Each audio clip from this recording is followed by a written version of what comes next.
নিতাই চৈতন্য দাঁড়িয়ে বললেন, প্রাণে মারবো না কাউকে।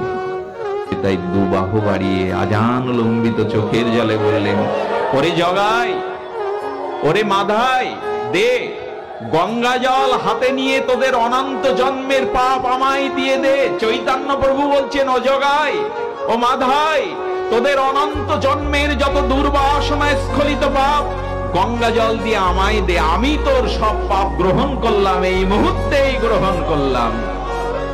জগাই মাদাইকে জাগায় দাঁড়িয়ে প্রভু নিতাই বলছেন, জগাই রে, মাদাই রে, একদিন নবদ্বীপবাসী বৈষ্ণব তোদের দেখলে গঙ্গা স্নান করে বাড়ি যেত।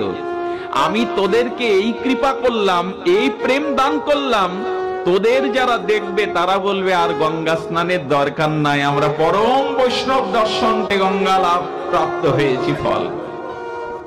কি করে দিলেন জগাই মাদাইকে মা? এমন পাপ নেই জগাই মাদাই করেনি। ব্রাহ্মণ হত্যা, গোহত্যা, ঘরের চালে আগুন দেওয়া কি করেনি? মহাপ্রভু সঙ্গে সঙ্গে ওদের পাপটা নিজ শরীরে ধারণ করে তাদের অশুভ থেকে মুক্তি দিয়ে পরম প্রেম করে দিল।